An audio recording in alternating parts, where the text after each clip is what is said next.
आधा अक्टूबर बीता नहीं है कि घर घर में खांसी की समस्या से लोग परेशान हैं। जिसके मुंह से सुनिए वही कह रहा है घुटन हो रही है, सीने में जलन हो रही है। क्यों? ये किसी को बताने की अब जरूरत नहीं है, क्योंकि ये बात दिल्ली, नोएडा, गाजियाबाद, गुरुग्राम और फरीदाबाद जैसे एनसीआर नेशनल कैपिटल रीजन के शहरों में रहने वाला हर इंसान जानता है। दिल्ली के India gate, ITO, Anand Vihar और नेहरू प्लेस की आजकल हर सुबह की तस्वीर यही होती है। धुएं वाली धुंध, अंधेरा। क्या इसकी वजह पड़ोसी राज्यों में पराली जलाना है या फिर उन राज्यों में होती जहरीली राजनीति है? आज हम आपके सामने इसका पूरी तरह से प्रदूषण मुक्त यानी कि शुद्ध विश्लेषण करेंगे। अभी दिल्ली की हवा में जहर की कितनी मिलावट है उसका अंकगणित पहले समझ लीजिए। केंद्रीय प्रदूषण नियंत्रण बोर्ड यानी कि सीपीसीबी के मुताबिक दिल्ली में एयर क्वालिटी इंडेक्स, जिसे संक्षेप में AQI और हिंदी में वायु गुणवत्ता सूचकांक कहते हैं, वो आज 318 पर पहुंच गया। ये AQI कल 307 था और ये बेहद खराब की श्रेणी में आता है। दिल्ली में आज सबसे ज्यादा खराब हवा आनंद विहार इलाके में दर्ज हुई, जहां AQI 377 तक पहुंच गया। भारत में AQI को 6 कैटेगरी में यानी कि 6 श्रेणी में बांटा गया है। 0 से 50 के बीच AQI का मतलब यानी कि अच्छी हवा, शुद्ध हवा। 51 से 100 के बीच मतलब हवा की शुद्धता ठीक ठाक है। 100 से 200 के बीच मध्यम, 201 और 300 के बीच खराब और 301 से 400 के बीच बेहद खराब। 401 से 500 के बीच जब ये AQI पहुंचती है तो बेहद गंभीर श्रेणी में आ जाती है। और दिल्ली में AQI अभी 300 के पार जा चुका है, यानी कि दिल्ली के 2 करोड़ से ज्यादा लोग आज के दिन बेहद खराब हवा में सांस ले रहे हैं। आज से CAQM यानी कि commission for air quality management ने दिल्ली NCR में कुछ पाबंदियां हर साल की तरह फिर से लागू कर दी हैं। ये बंदिशें ग्रैप 2 की कैटेगरी में आती हैं। इसके तहत आज सुबह 8 बजे से डीजल जनरेटर चलाने पर रोक लगा दी गई है। प्राइवेट गाड़ियों के इस्तेमाल को कम करने के लिए पार्किंग फीस को बढ़ाया जाएगा। CNG इलेक्ट्रिक बसों और मेट्रो की सर्विस को बढ़ाया जाएगा। RWA को कहा गया है कि अपने सिक्योरिटी गार्ड को हीटर दे दीजिए, इसलिए वो गर्माहट के लिए कूड़ा, लकड़ी, कोयला ये सब चीजें नहीं जलाएंगे, अलाउ नहीं बनाएंगे। नेचुरल गैस, बायोगैस, LPG से चलने वाले जनरेटर चल सकेंगे। नोएडा, गाजियाबाद, गुरुग्राम और फरीदाबाद में अभी AQI 300 से नीचे हैं फिलहाल, लेकिन दिल्ली में ये 300 पार जा चुका है। ऐसे में यहाँ की सरकार ने कुछ और खास कदम क्या उठाए हैं? उन्होंने एक्शन के तौर पर भी इसे लिया है और पॉलिटिकल रिएक्शन भी। तो दिल्ली के पर्यावरण मंत्री गोपाल राय ने उत्तर प्रदेश, हरियाणा, राजस्थान सरकार को एक चिट्ठी लिख दी। इन तीनों राज्यों की बीजेपी सरकारों से दिल्ली की आम आदमी पार्टी सरकार ने क्या कहा है? उन्होंने कहा है कि आप डीजल बसों को दिल्ली के अंदर ना भेजें। इसके साथ ही इन राज्य सरकारों को दिल्ली की तरह CNG और EV बसें भेजने के लिए सलाह दी गई है। अब दिल्ली की आप सरकार राजधानी में प्रदूषण के लिए जब पड़ोसी राज्यों की डीजल बसों को जिम्मेदार ठहरा रही है, कह रही है कि दिल्ली की हवा खराब इसलिए हो रही है क्योंकि लगातार उत्तर प्रदेश से डीजल बसें आनंद विहार बस अड्डे पर आ रही हैं, तो यूपी की बीजेपी सरकार ने इसे सिर्फ झूठ और अपनी नाकामी छुपाने का एक जरिया बताया। दिल्ली के अंदर CNG की और इलेक्ट्रिक की बसें चल रही हैं। भारतीय जनता पार्टी क्यों डीजल की बसें चला रही है दिल्ली के चारों तरफ? अभी आनंद विहार में सबसे ज्यादा AQI है। मैं गया वहां ग्राउंड पे निरीक्षण करने, सबसे ज्यादा डीजल का धुआं आनंद विहार में हो रहा है। चारों तरफ से भाजपा क्या कर रही है? भारतीय जनता पार्टी के लोगों से कि नौटंकी बंद करके, आपकी 4 सरकारें, केंद्र सरकार, आप सोचो कि आप कह रहे हो इमरजेंसी आने वाली है। 1.5 महीने से मैं चिट्ठी लिख रहा हूं, एक बैठक बुला लीजिए प्लीज, कृत्रिम वर्षा के लिए एक परमिशन लेने के लिए एक चिट्ठी का जवाब नहीं देने को तैयार है भाजपा की सरकार। हम लोग खुद जो है प्रदूषण को कम करने के लिए माननीय जोगी जी के नेतृत्व में हम लोग प्रयास कर रहे हैं, और ये दिल्ली की सरकार झूठ बोल रही है अपनी कमियों को छुपाने के लिए, क्योंकि ये लोग झूठ बोल के ही राजनीति में आए हैं। जो बात ये लोग बोलते हैं उसके विपरीत ये लोग कार्य करते हैं। अब जब जान पर ही बनाई है तब कृत्रिम वर्षा की बात की जा रही है। देखिए, आप दिल्ली में प्रदूषण के लिए बसों, जनरेटर, लकड़ी की आग को चाहे जितना भी दोष देने की कोशिश करें, लेकिन सच्चाई ये है कि इस प्रदूषण का आज भी सबसे बड़ा कारण है पड़ोसी राज्यों में जलाई जाने वाली पराली। और इसमें मुख्य रूप से कौन से 3 राज्य शामिल हैं? पंजाब, हरियाणा उत्तर प्रदेश। बात अगर पहले हम पंजाब की कर लें तो यहां अक्टूबर के महीने में पराली जलाने की घटनाओं में तेजी आई है। 15 सितंबर से 13 अक्टूबर के बीच पंजाब में पराली जलाने की 872 घटनाएं दर्ज की गई हैं। हालांकि यह आंकड़ा पिछले साल इसी दौरान पराली जलाने की 1230 घटनाओं से कम जरूर है, लेकिन इंडियन एग्रीकल्चरल रिसर्च इंस्टीट्यूट की रिपोर्ट के मुताबिक 7 अक्टूबर के बाद पंजाब में पराली जलाने के मामले अचानक से काफी बढ़ गए हैं और अभी भी पिछले साल के मुकाबले कम होते हुए भी अभी भी पंजाब के जितने भी ये किस्से हैं वो उत्तर प्रदेश और हरियाणा के मुकाबले कहीं ज्यादा है। पंजाब में 2020 में पराली जलाने के 3611 मामले सामने आए थे। 2021 में 1057 हो गए, जबकि 2022 में ये नंबर 987 पर आ गया। हालांकि आंकड़े बताते हैं कि पंजाब में अक्टूबर के तीसरे हफ्ते से मध्य नवंबर तक पराली जलाने की घटनाएं अचानक से बढ़ जाती हैं। वहीं हरियाणा की बात करें तो 2020 में हरियाणा में ऐसी 527 घटनाएं सामने आई थी, जबकि पिछले साल यानी 2023 में 374 और इस साल 13 अक्टूबर तक 467 मामले दर्ज किए गए हैं। उत्तर प्रदेश में पिछले 5 साल में इस साल सबसे ज्यादा पराली जलाने की घटनाएं सामने आई। 2020 में यूपी में ऐसी 296 घटनाएं दर्ज की गई थी। इस साल अब तक 398 ऐसी घटनाएं दर्ज हो चुकी हैं। जाहिर है पराली जलाने की सबसे ज्यादा घटनाएं पंजाब हरियाणा में ही सामने आती हैं। इसे लेकर हाल ही में सुप्रीम कोर्ट ने दोनों राज्यों की सरकारों को कड़ी फटकार लगाई थी। कहा था कि आप आखिर कर क्या रहे हैं, पराली जलाने वालों पर कड़ी कार्रवाई क्यों नहीं कर रहे। ऐसे में हरियाणा सरकार ने इस पर अमल भी शुरू कर दिया है। यहां मेरी फसल मेरा ब्यौरा वेबसाइट पर पराली जलाने वाले किसानों के नाम के आगे एक रेड एंट्री दर्ज की जा रही है। नाम के आगे लाल निशान लगने पर ऐसे किसान अगले 2 साल तक सरकार की ई खरीद वेबसाइट के जरिए मंडियों में अपनी फसल नहीं बेच पाएंगे। इस साल अब तक पराली जलाने के आरोपी ऐसे 400 किसानों को ब्लैकलिस्ट हरियाणा में किया जा चुका है। इतना ही नहीं, हरियाणा सरकार के कृषि और किसान कल्याण विभाग के मुताबिक 327 किसानों को चालान भी जारी किया गया है, तो 93 किसानों के खिलाफ FIR दर्ज हो चुकी है। इसके अलावा पराली जलाने वाले किसानों से 8 लाख से ज्यादा की रकम जुर्माने के तौर पर वसूली गई। इस एक्शन की विपक्ष आलोचना कर रहा है, लेकिन राज्य सरकार का कहना है कि सुप्रीम कोर्ट के आदेश पर यह पूरी कार्रवाई हुई है। हरियाणा सरकार अदालत की फटकार से इस कदर एक्शन में है कि पराली जलाने पर जो अधिकारी कार्रवाई नहीं कर रहे हैं, ऐसे 24 अधिकारी और कर्मचारियों को सस्पेंड भी कर दिया गया है। हरियाणा सरकार किसानों को पराली जलाने से रोकने के लिए प्रति एकड़ 1000 रुपए का भुगतान करती है। साथ ही इसके लिए जरूरी मशीन की खरीद पर सब्सिडी भी देती है। बावजूद इसके पराली जलाने के मामले रुक नहीं रहे।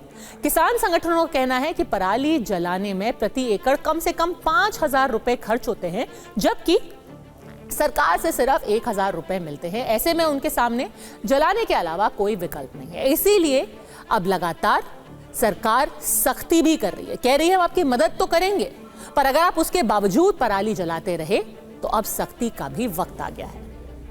अब देखिए वो जहरीली राजनीति जिसका जिक्र मैंने शुरुआत में किया था। आप सोचते होंगे कि आखिरकार कोई आपके स्वास्थ्य को नुकसान पहुंचाने वाले लोगों पर नकेल कस रहा है तो सभी राजनीतिक दल इस कदम का स्वागत करेंगे। अगर हरियाणा सरकार इसके लिए कानून लाई है तो सभी पार्टियां कहेंगी कि अच्छा कदम है। इससे कोसों दूर हरियाणा में सरकार के कदम को तुगलकी और किसान विरोधी बताया जा रहा है।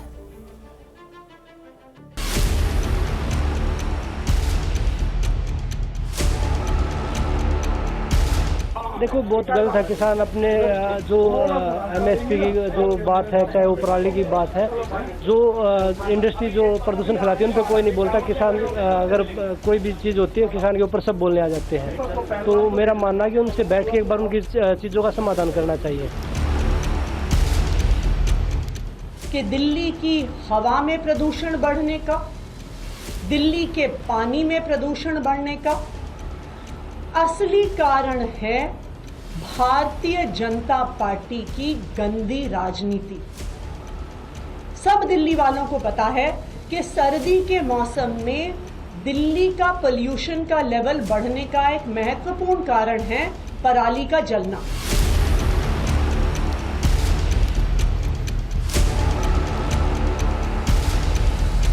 अब पराली जलाने वाला जो सिलसिला है वो पंजाब से आता है, हमारे तो पराली है ही नहीं।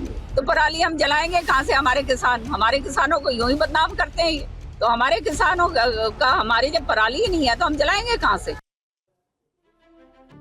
तो दिल्ली के मुख्यमंत्री भी मान रही हैं कि पराली से ही प्रदूषण हो रहा है, लेकिन इसमें भी तेरी पराली और मेरी पराली वाली राजनीति हो रही है। जरा देखिए कैसे आम आदमी पार्टी दिल्ली में प्रदूषण के लिए हरियाणा और यूपी की पराली को जिम्मेदार ठहराती है, लेकिन पंजाब को क्लीन चिट दे रही है।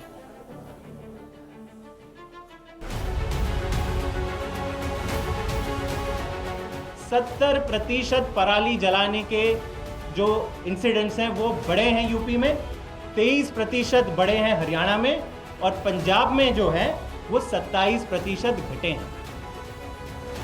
और ये केवल एक साल का रिकॉर्ड नहीं है। जब से आम आदमी पार्टी की सरकार पंजाब में आई है, पराली जलाने के जितने इंसिडेंट्स हैं, जितने ऐसे रिपोर्ट की जाती हैं, वो लगातार घटते जाते हैं। शानो शौकत से हम कहते हैं इस बार 180 लाख मीट्रिक टन धान जो है पंजाब सेंट्रल पूल में देगा। यहाँ तक तो शाबाश अन्नदाता, लेकिन 180 लाख टन की पराली भी तो आएगी। तब कहते हैं उस पर पर्चा करो, उसको पकड़ो, उसको कंपनसेशन डैमेज, उसका जुर्माना करो। दिल्ली तो पता नहीं पंजाब का धुआं आता है पता नहीं ना। वे तो एनजीटी के जो रिटायर जज थे उन्होंने बोल भी दिया था कि पंजाब का कोई लेना देना नहीं।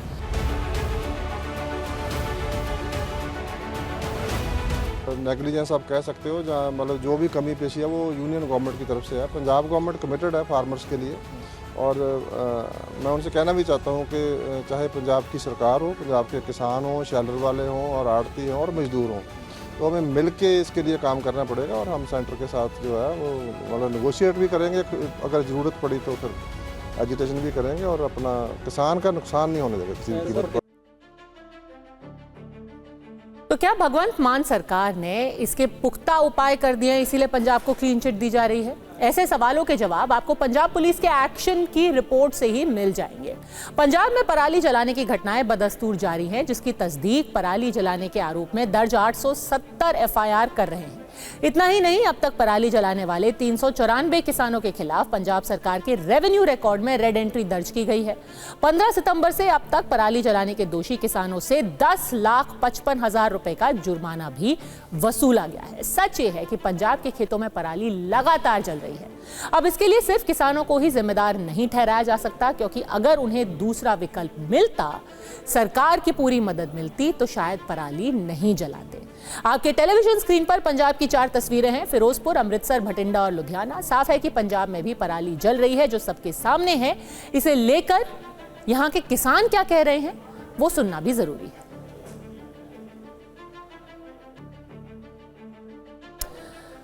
तो ये हैं तस्वीरें जो कि पिछले 24 घंटे से अभी सामने आ रही हैं, फिरोजपुर, अमृतसर, भटिंडा और लुधियाना की। और यहां पर साफ दिखाई दे रहा है कि अभी तक पराली खेतों में जल रही है। किसान कह रहे हैं कि हमें जो मुआवजा दिया जा रहा है वो नाकाफी है और हमारे पास और कोई दूसरा विकल्प नहीं है। समस्या इतनी गंभीर है, लेकिन इसे भी मजाक बना दिया गया है। कुछ लोग बेतुके तर्क दे रहे हैं, कुछ जहरीली हवा का ठीकरा दूसरे के सिर पर मर रहे हैं, कुछ कह रहे हैं हमें पता ही नहीं कि पंजाब की हवा शायद दिल्ली जाती भी ना हो, और अगर जा भी रही है तो मोदी जी को हवा ही रोक देनी चाहिए। अगर कहीं पर पराली जलाने के खिलाफ कार्रवाई हो रही है तो इस पर भी अगर राजनीति हो, तो सवाल फिर नेताओं से पूछना चाहिए कि अगर आपको लगता है पराली जलाने वालों के खिलाफ एक्शन ना लेना आपके किसी तथाकथित वोट बैंक को खुश कर देगा, तो एक वोट बैंक ये भी है जिनके लगातार फेफड़ों में जहर घोला जा रहा है, जिनके बच्चे लगातार बीमार पड़ रहे हैं। और अगर आप नेता हैं तो आपको उस वोट बैंक को भी जवाब देना पड़ेगा। परवा देश के दूसरे हिस्से में आप देखिए, रूस में महाशक्तियों का कैसे मेला लगा और हर ग्लोबल समस्या पर कैसे एक मोदी फॉर्मूला निकला है। रूस के कजान में प्रधानमंत्री नरेंद्र मोदी का आज भव्य स्वागत हुआ। ब्रिक्स शिखर सम्मेलन शुरू होने से पहले ही प्रधानमंत्री नरेंद्र मोदी और रूस के राष्ट्रपति व्लादिमीर पुतिन के बीच द्विपक्षीय बैठक हो गई। अगले 2 दिन कई और बैठकें होंगी। इस शिखर सम्मेलन में यूरो करेंसी जैसी ब्रिक्स करेंसी पर भी बात बन सकती है और ब्रिक्स देश नेटो जैसी ताकत बनने पर भी एक राय बना सकते हैं। हर संभावना का विश्लेषण करेंगे, लेकिन पहले देखिए रूस में प्रधानमंत्री नरेंद्र मोदी का स्वागत हुआ कैसे।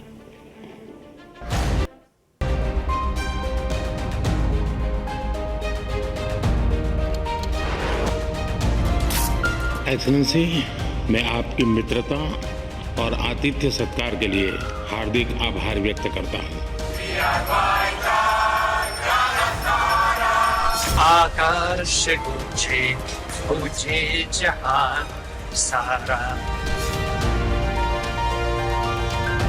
एक्सेलेंसी, पिछले 3 महीनों में मेरा 2 बार रूस आना हमारे करीबी समन्वय और गहरी मित्रता को दर्शाता है। रूस के कजान एयरपोर्ट पर एक खास मेहमान का इंतजार हो रहा था। एक ऐसा मेहमान जिसके प्लेन पर एक तरफ भारत का तिरंगा लहरा रहा था और दूसरी तरफ रूस का झंडा लगा था।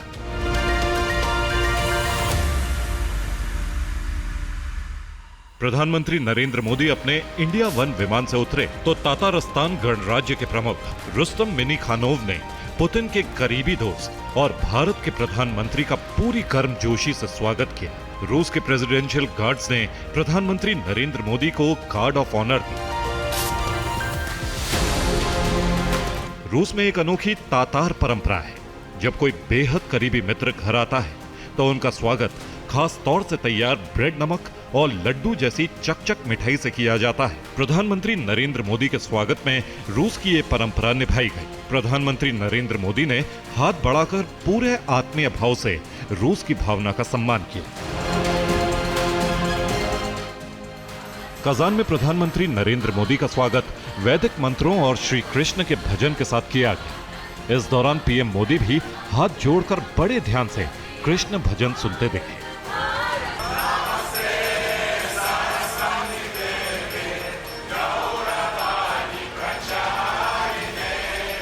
इसके बाद प्रधानमंत्री नरेंद्र मोदी कजान के होटल कास्टन पहुंचे। यहां रूस के कलाकारों ने अनोखे अंदाज में उनका स्वागत किया। रूस के कलाकारों ने भारतीय पोशाक पहनकर रूस और भारत की संस्कृति को एक साथ दिखाने वाली डांस परफॉर्मेंस दी। 16वें ब्रिक्स शिखर सम्मेलन में हिस्सा लेने कजान पहुंचे प्रधानमंत्री नरेंद्र मोदी का स्वागत वहां रह रहे भारतवंशियों ने भी किया, लेकिन सबको रूस के राष्ट्रपति व्लादिमीर पुतिन और प्रधानमंत्री नरेंद्र मोदी की मुलाकात का इंतजार था। रूस के राष्ट्रपति व्लादिमीर पुतिन और प्रधानमंत्री नरेंद्र मोदी ने एक दूसरे को गले लगाया और पूरी दुनिया को बता दिया कि ये दोस्ती अटूट है।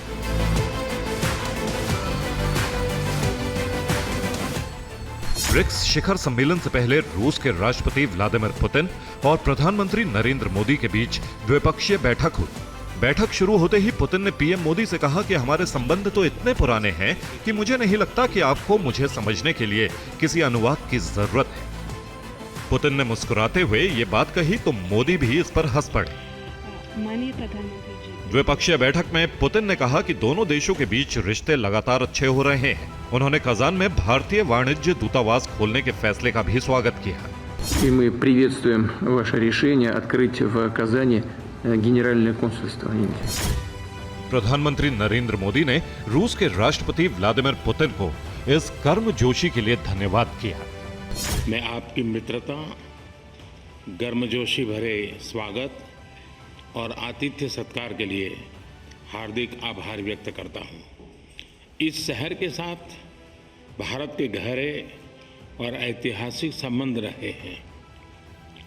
कजान में भारत के नए कॉन्सुलेट के खुलने से ये संबंध और मजबूत होंगे। पिछले 3 महीनों में मेरा 2 बार रूस आना हमारे करीबी समन्वय और गहरी मित्रता को दर्शाता है। ब्रिक्स शिखर सम्मेलन से पहले पुतिन के साथ हुई द्विपक्षीय मुलाकात में प्रधानमंत्री नरेंद्र मोदी ने रूस यूक्रेन जंग पर भी बात की। साफ साफ कहा कि भारत शांति के पक्ष में है और इसके लिए हर संभव सहयोग देने के लिए तैयार है। रूस और यूक्रेन के बीच चल रहे संघर्ष के विषय पर हम लगातार संपर्क में रहे हैं। जैसा मैंने पहले भी कहा है, हमारा मानना है कि समस्याओं का समाधान शांतिपूर्ण तरीके से ही होना चाहिए। शांति और स्थिरता की जल्द से जल्द बहाली का हम पूरी तरह समर्थन करते हैं। हमारे सभी प्रयास मानवता को प्रमुखता देते हैं। आने वाले समय में भी भारत हर संभव सहयोग देने के लिए तैयार है। एक्सेलेंसी, आज इन सभी विषयों पर विचार साझा करने का एक और महत्वपूर्ण अवसर है। देर शाम प्रधानमंत्री नरेंद्र मोदी ब्रिक्स नेताओं के साथ डिनर में शामिल हुए हैं। इस डिनर के साथ ब्रिक्स शिखर सम्मेलन की औपचारिक शुरुआत हो गई है। Bureau report, TV9 Bharatvarsh. PM Modi बुधवार को ब्रिक्स की मीटिंग में हिस्सा लेंगे। ये मीटिंग 2 सेशन में होगी। सबसे पहले सुबह क्लोज प्लेनरी यानी कि बंद कमरे में बातचीत होगी। इसके बाद शाम को ओपन प्लेनरी होगी। इस दौरान पीएम मोदी कई नेताओं से द्विपक्षीय बातचीत भी करेंगे। लेकिन प्रधानमंत्री मोदी ने कजान पहुंचते ही काम शुरू कर दिया है। रूस के राष्ट्रपति व्लादिमीर पुतिन के साथ द्विपक्षीय मीटिंग के बाद उन्होंने ईरान के राष्ट्रपति मसूद पेजेश्कियान से भी मुलाकात की। ये मुलाकात अहम है क्योंकि इस वक्त इजरायल और ईरान में रिश्ते बेहद तल्ख हो गए हैं। रूस यूक्रेन की तरह भारत के रिश्ते इजरायल और ईरान दोनों से अच्छे हैं। इसलिए इजरायल और ईरान के बीच सुलह कराने में भारत की भूमिका महत्वपूर्ण हो सकती है।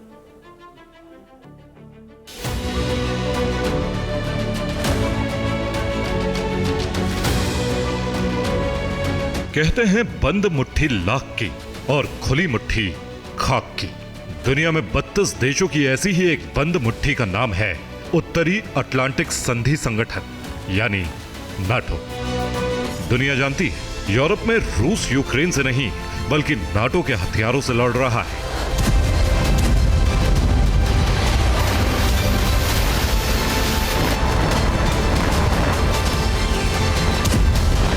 पुतिन ब्रिक्स देशों में अमेरिका और 31 देशों की इसी बंद मुट्ठी का जवाब ढूंढ रहे हैं। रूस के राष्ट्रपति पुतिन ने ब्रिक्स शिखर सम्मेलन से पहले एक बड़ा बयान दिया। कहा कि यूक्रेन युद्ध नहीं लड़ रहा है बल्कि अमेरिका और नाटो रूस से लड़ रहे हैं, लेकिन वो भी लड़ते लड़ते एक दिन थक जाएंगे। अंत में रूस की ही जीत होगी।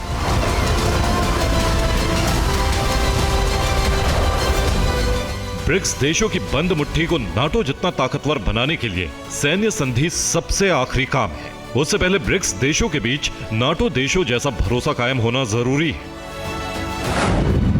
इसलिए इस ब्रिक्स सम्मेलन में ब्रिक्स ब्रिज और ब्रिक्स करेंसी की काफी चर्चा हो रही है। पिछले कुछ समय से ब्रिक्स ब्रिज की काफी चर्चा हो रही है और इस बार के ब्रिक्स सम्मेलन का यह एक मुख्य फोकस रहने वाला है। इसकी वजह है मौजूदा वित्तीय व्यवस्था जो स्विफ्ट बैंकिंग प्रणाली के तहत चलती है, जिसके तहत कोई देश दूसरे देश से भुगतान और पेमेंट का लेन देन करता है। उसमें अमेरिका और पश्चिमी देशों की मनमानी चलती है। अमेरिका किसी देश पर प्रतिबंध लगा देता है तो भारत समेत बाकी दुनिया को भी उस देश के साथ व्यापार करने में दिक्कत आती है। ऐसे में स्विफ्ट का विकल्प ढूंढा जा रहा था और ब्रिक्स ब्रिज एक विकल्प के तौर पर बनकर उभरा है। ब्रिक्स ब्रिज एक बहुपक्षीय डिजिटल भुगतान प्रणाली है जिसे ब्रिक्स देशों के बीच आर्थिक लेन देन को आसान और सुरक्षित बनाने के लिए विकसित किया जा रहा है। इसका मुख्य उद्देश्य डिजिटल और ब्रिक्स देशों की मुद्राओं में लेन देन बढ़ाना है ताकि डॉलर और यूरो के दबाव को तोड़कर ब्रिक्स देशों के बीच व्यापार और वित्तीय सहयोग को बढ़ावा दिया जा सके। ब्रिक्स ब्रिज का मुद्दा कजान ब्रिक्स सम्मेलन का मुख्य फोकस है। अगर इस ब्रिक्स शिखर सम्मेलन में ब्रिक्स ब्रिज पर बात बन गई तो चर्चा का अगला कदम ब्रिक्स करेंसी पर आम राय बनाने पर होगा। ब्रिक्स करेंसी कोई डॉलर या यूरो की तरह नया नोट नहीं होगा। भारत के विदेश सचिव ने भी कहा कि ब्रिक्स देशों में ब्रिक्स करेंसी को लेकर काफी गंभीरता से चर्चा हो रही है। ऐसे में संभावना यही है कि या तो कोई डिजिटल करेंसी होगी या फिर ब्रिक्स सदस्य देश आपस में नेशनल करेंसी के जरिए जो लेन देन करेंगे उसी का कोई एक ऐसा विकल्प निकाला जाएगा जिससे हर देश को सहूलियत हो और उसमें चीन की युआन को ज्यादा प्रमुखता ना मिल सके। और इसलिए ब्रिक्स करेंसी एक नए विकल्प के तौर पर डॉलर के अगेंस्ट उभर रहा है। ब्रिक्स दुनिया की उभरती अर्थव्यवस्थाओं को एक साथ लाने वाला समूह है। जिसमें विश्व की 41% आबादी शामिल है, विश्व जीडीपी का 24% और विश्व व्यापार में 16% से अधिक हिस्सेदारी है। लेकिन ब्रिक्स देश डॉलर के दबदबे की वजह से वो आर्थिक तरक्की नहीं कर पा रहे हैं जो वो कर सकते हैं। रूस और कई देश चाहते हैं कि डॉलर के दबदबे से निजात पाई जाए। इसके लिए एक वैकल्पिक व्यवस्था के तहत यूरो जैसी ब्रिक्स करेंसी लॉन्च की जा सकती है। Bureau report, TV9 Bharatvarsh. NATO दुनिया का सबसे शक्तिशाली सैन्य संगठन है, लेकिन ब्रिक्स अभी तक कोई सैन्य गठबंधन नहीं है। ये एक राजनीतिक और आर्थिक संगठन है। इसलिए इन दोनों संगठनों के बीच सैन्य ताकत की तुलना तो नहीं हो सकती, लेकिन ये चाहते जरूर हैं कि नेटो को ब्रिक्स से चुनौती मिले और एशिया में शक्ति का एक ऐसा समीकरण बन जाए जिसके सामने अमेरिका और नेटो के 32 देशों की ताकत भी छोटी साबित हो। पुतिन चाहते हैं कि रूस, चीन और भारत मिलकर दुनिया के सामने एक नया और अजेय सैन्य समीकरण बनाए, लेकिन यह मुमकिन होना इतना आसान भी नहीं।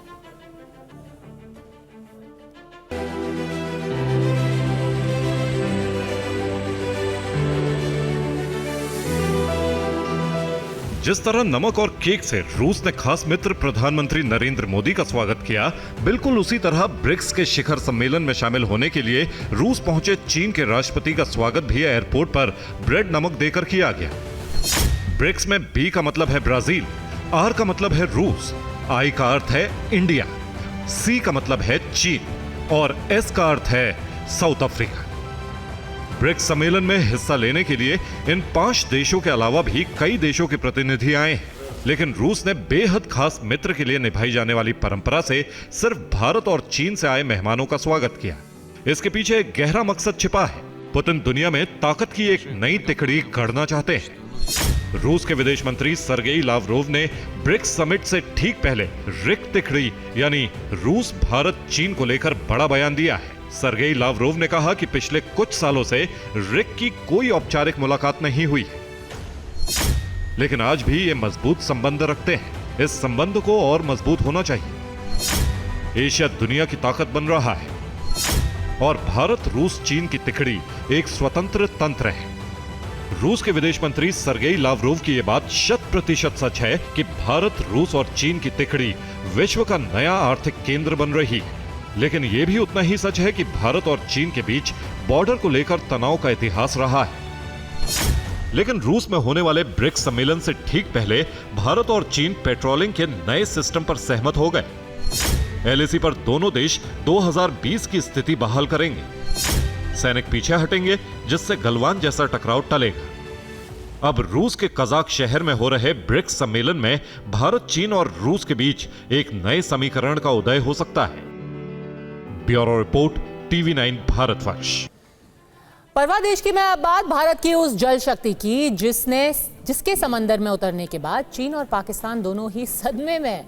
भारत ने अपनी चौथी परमाणु पनडुब्बी को समुद्र में उतार दिया। गौर करने वाली बात यह है कि भारत के इस कदम को चीन जैसा देश भी भांप तक नहीं सका।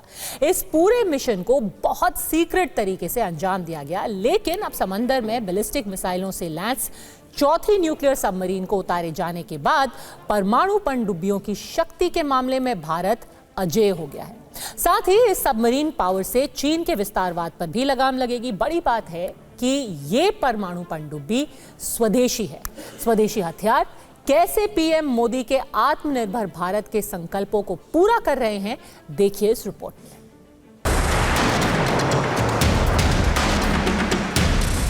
समंदर में भारत की बढ़ती जल शक्ति से दुश्मनों के दिल दहल उठे हैं।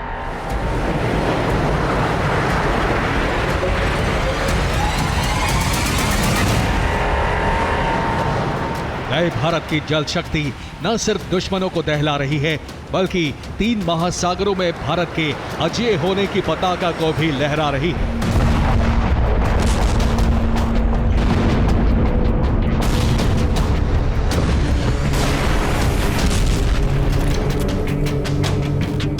भारतीय नौसेना समंदर में अपना नया शक्तिमान उतार चुकी है।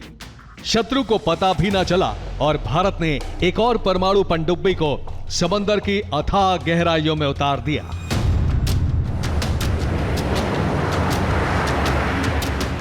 नया भारत समंदर में चीन के विस्तारवादी साजिशों को नेस्तनाबूद करने को तैयार है।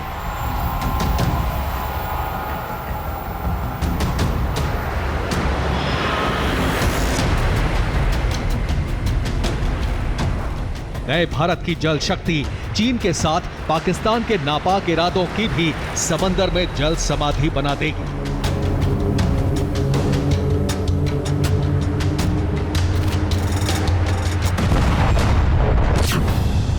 रिपोर्ट्स के मुताबिक समंदर में पहुंची चौथी परमाणु पनडुब्बी एक स्वदेशी न्यूक्लियर सबमरीन है। इसके 75% सामान भारत में ही बने हैं। इस परमाणु पनडुब्बी का कोड नेम S4 है। आपको बता दें कि स्वदेशी परमाणु पनडुब्बी बनाने के मामले में भारत दुनिया का छठा देश है।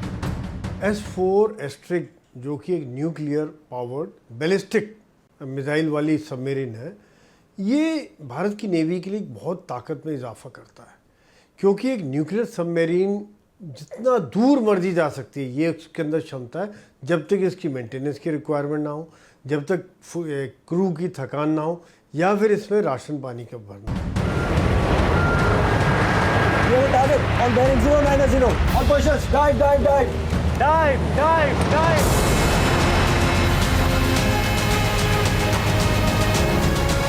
Target parameters acquired, sir.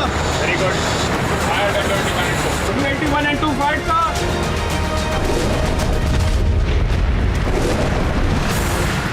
Bharat ने अपनी परमाणु प्रतिरोधक क्षमता को मजबूत करने के लिए इस चौथी परमाणु पनडुब्बी को समंदर में उतारा है।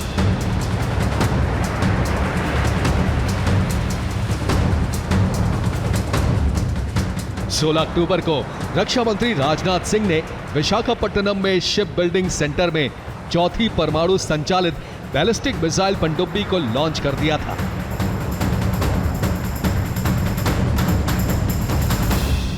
भारत ने 16 अक्टूबर को ही अपनी चौथी परमाणु पनडुब्बी को समंदर में उतार दिया था, लेकिन इसे बेहद सीक्रेट रखा गया था और अब इसकी जानकारी सार्वजनिक की गई है। समंदर में चौथी परमाणु पनडुब्बी के पहुंचने के बाद चीन और पाकिस्तान में हड़कंप मच गया है, क्योंकि इस न्यूक्लियर सबमरीन के समंदर में उतरने के बाद भारत की समुद्री शक्ति और बढ़ गई है। चौथी परमाणु पनडुब्बी की क्षमता, ताकत और खासियत भी चीन और पाकिस्तान को भयभीत करने वाली है।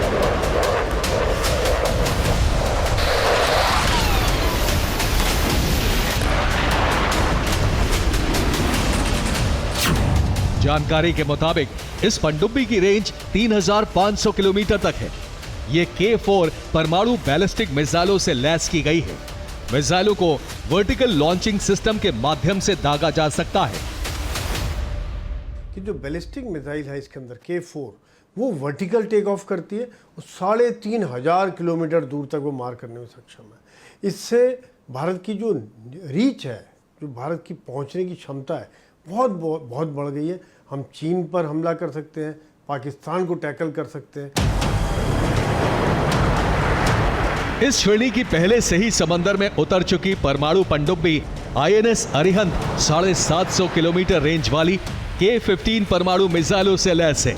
वहीं INS अरिघात जैसी बेहद घातक परमाणु पनडुब्बी पहले से ही गहरे समंदर में गश्त कर रही है।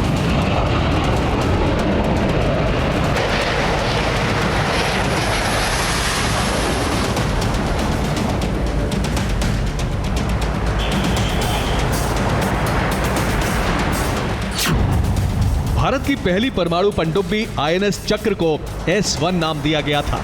INS अरिहंत को S2, INS अरिघात को S3 नाम दिया गया था और INS अरिदमन को S4 नाम दिया गया है।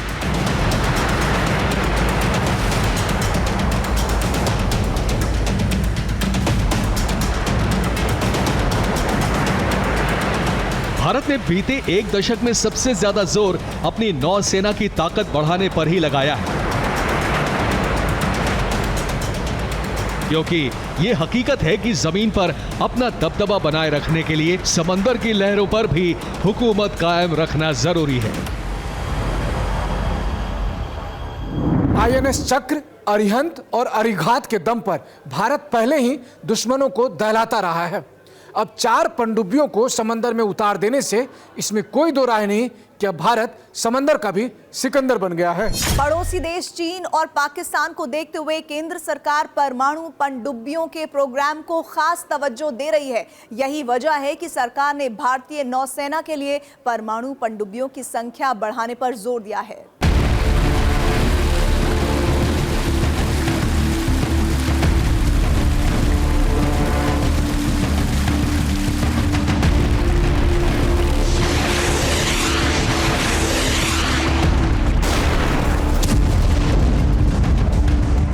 भारत की पनडुब्बी शक्ति लगातार बढ़ रही है।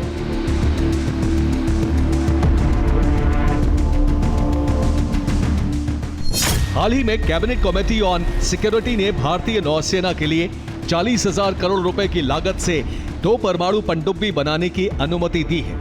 ये पनडुब्बियां विशाखापट्टनम के शिप बिल्डिंग सेंटर में बनाई जा सकती हैं। ये पनडुब्बियां 95% तक स्वदेशी होंगी। ये पनडुब्बियां अरिहंत क्लास से अलग होंगी। इन्हें प्रोजेक्ट एडवांस्ड टेक्नोलॉजी वेसल के तहत बनाया जाएगा।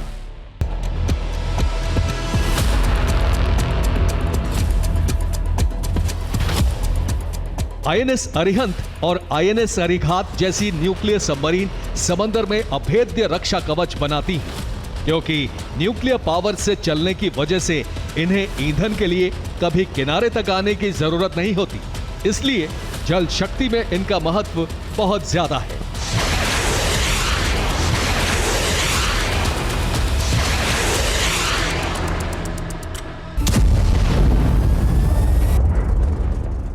इंडियन नेवी को न्यूक्लियर सबमरीन की जरूरत क्यों पड़ी, इसकी वजह भी आपको बताते हैं। भारत की परमाणु पनडुब्बियां अरिहंत श्रेणी की हैं। इन पनडुब्बियों में दबाव युक्त हल्का जल रिएक्टर ईंधन होता है। ये पनडुब्बियां सतह पर आए बिना करीब 50 दिनों तक पानी में रह सकती हैं। इनमें टॉर्पीडो और पनडुब्बी से लॉन्च किए जाने वाले बम दागने की क्षमता होती है।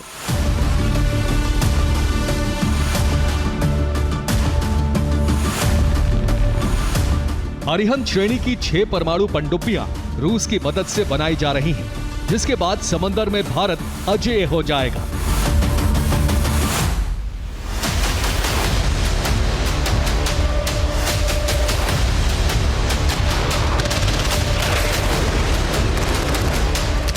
भारतीय नौसेना के पास अब हर वो ताकत है जो किसी भी देश की नौसेना चाहती है। भारत के पास एक से बढ़कर एक विमान वाहक युद्धपोत हैं, परमाणु पनडुब्बियां हैं, फ्रिगेट्स हैं और डिस्ट्रॉयर भी हैं। लेकिन चीन जैसे विस्तारवादियों को जवाब देने के लिए भारत परमाणु पनडुब्बियों पर खास जोर दे रहा है। यही कारण है कि केंद्र सरकार भारतीय नौसेना के लिए विमान वाहक पोत के मुकाबले बैलिस्टिक मिसाइल पनडुब्बियों को प्राथमिकता दे रही है।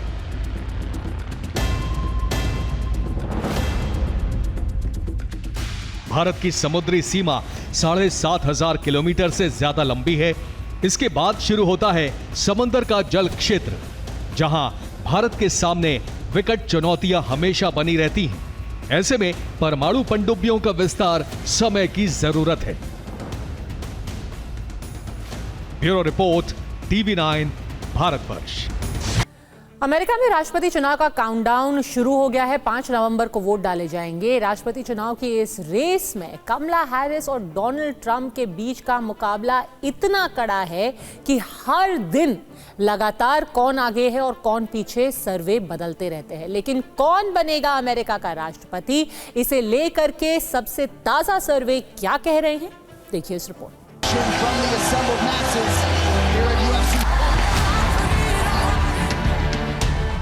अमेरिका में राष्ट्रपति चुनाव के लिए डोनाल्ड ट्रंप और कमला हैरिस के बीच जबरदस्त मुकाबला हो रहा है। दोनों उम्मीदवारों ने वोटर्स को अपने पक्ष में करने के लिए पूरा जोर लगा रखा है। डोनाल्ड ट्रंप तीसरी बार राष्ट्रपति चुनाव में अपनी किस्मत आजमा रहे हैं, वहीं कमला हैरिस पहली बार चुनाव मैदान में है। दोनों की तरफ से चुनाव प्रचार के दौरान हर तरह के हथकंडे अपनाए जा रहे हैं, लेकिन ताजा सर्वे में ट्रंप के उत्साह को बढ़ाने वाली खबरें आ रही हैं। द हिल इलेक्शन के सर्वे के मुताबिक डोनाल्ड ट्रंप के जीतने की संभावना करीब 52% है, वहीं कमला हैरिस के जीतने की संभावना 42% है। वहीं pollmarket.com के सर्वे के मुताबिक डोनाल्ड ट्रंप के जीतने की संभावना करीब 64% है, जबकि कमला हैरिस के जीतने की संभावना 36% है। लेकिन इससे ट्रंप के समर्थकों को बहुत खुश नहीं होना चाहिए। अमेरिका में 7 ऐसे राज्य हैं जहां ट्रंप और कमला हैरिस के बीच कांटे की टक्कर दिखाई दे रही है। वॉशिंगटन पोस्ट शार स्कूल के सर्वे में बताया गया है कि जॉर्जिया में कमला हैरिस ट्रंप के 47% के मुकाबले 51% से आगे है। एरिज़ोना में ट्रंप के जीतने की संभावना 49% है, जबकि कमला हैरिस के जीतने की संभावना 46% है। वहीं नेवादा में दोनों कैंडिडेट 48% के साथ बराबरी पर हैं। अमेरिकी मीडिया की रिपोर्ट्स के मुताबिक राष्ट्रपति बाइडेन के रेस से हटने के बाद डेमोक्रेटिक उम्मीदवार बनी कमला हैरिस को पेंसिल्वेनिया, मिशिगन और विस्कॉन्सिन में भी बढ़त मिली है। अमेरिकी राष्ट्रपति चुनाव में 2 हफ्ते का वक्त बचा है। इस बीच दोनों उम्मीदवारों की तरफ से आरोप प्रत्यारोप भी लगाए जा रहे हैं। कमला हैरिस के मिडिल क्लास कैंपेन को ही ट्रंप ने अपना हथियार बना लिया है। ट्रंप एक दिन पहले पेंसिल्वेनिया के मैकडॉनल्ड्स में पहुंचे थे। उसके बाद ट्रंप एक बार्बर शॉप में भी दिखाई दिए थे।